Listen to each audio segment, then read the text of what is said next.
welcome to this video, and today I am talking about 3 books and 1 movie.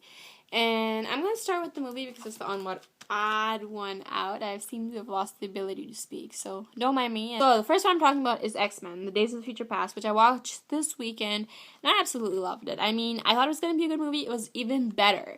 So, and I have to say I'm kind of a harsh critic when it comes to some things, but I don't know, I think I'm kind of picky, but at the same time I'm not. Like, I have a very broad range of stuff I like, and this falls into that. And I have always liked the X-Men movies because they're more than, like, people with superpowers who are, like, fighting each other and have super awesome storylines. It's more than that.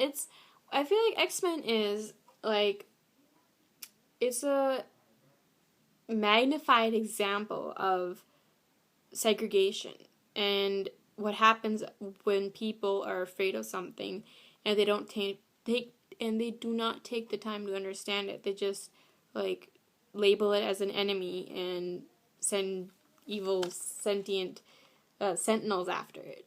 That is what happens. And I feel like X-Men kind of, when so many people look at it, I feel like some people could kind of look at it and think about it, That's always good, right? So I'm gonna move on. You know what? I'm just gonna like give you a quick thing. I really like Mystique, but at the same time, I don't know why, even though I didn't have much on Quicksilver, I loved Quicksilver because, okay, here's the thing. Quicksilver was like the only funny thing in a very dark movie. Like, nobody else laughed, nobody else made jokes, but he was like there for a very brief time, but he was pretty funny. He was really funny. Like, and then I have to say, I don't know why. Well, I do know why. Because I love Wolverine. Because, okay, here's the thing. Look at Wolverine. Hugh Jackman has been playing Wolverine for I don't know how long, and he still does it amazingly. And and Wolverine is just so consistently awesome. Like, even in the dystopian future where they're all, like, about to die, he's just still, like, his own self. He's like lights a cigar and just smokes off. Like, he's very awesome. I like him very much. Next is The Young and Leads, because I've not read this yet. It's a new book by, I think it's a new series. I don't know if it's connected to her last series back here, Legend, Prodigy, and Champion, but I don't think it is.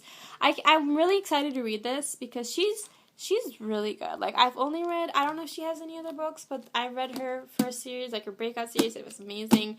I loved it. And I'm thinking that The Young and Loose is going to be really good too, because I read a few chapters of it, but I'm saying chapters. I read a few pages of it and it was really good. So, I can't wait.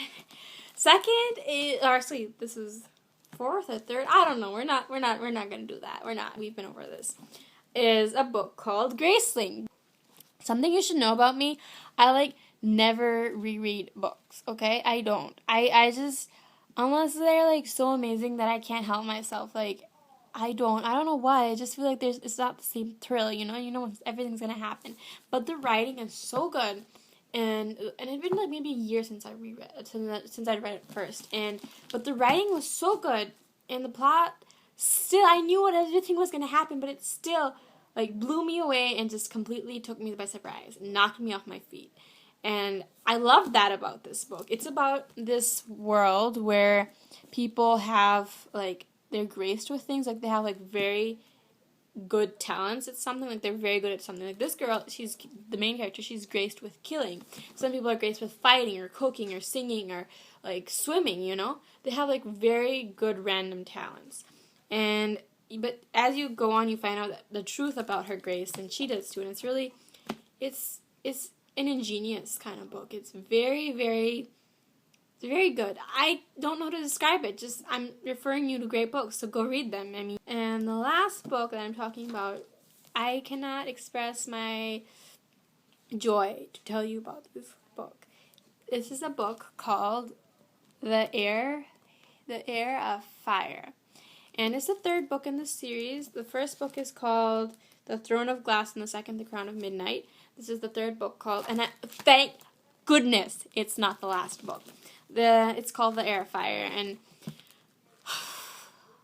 let's take a moment here. I need a moment, like, desperately need a moment. It's incredible, okay? It's so incredible. The character is so good. Like, the thing that really draws me to her so strongly that I love about her is she's such a broken yet unbreakable individual. And the writing is really good too. Every time I read, every page throughout this book I was reading and I was like, wow. I was like, how was this done? How? And I loved it. I loved it so much. That's all I have to say. And we'll see, there's like light coming in through here. That's why like I'm all up in your face. But I'm sorry, and I have to go now. And look at that. Kind of looks pretty cool. Even though you can't see me that well right there. But I have to hurry because the light pretty soon. Even if I'm gonna be like here, the light's gonna be here. So that's it for today. But that's it. And hit the subscribe button because I love subscribers. Be happy, be hungry. Actually, don't, you know what, just be like normal hungry.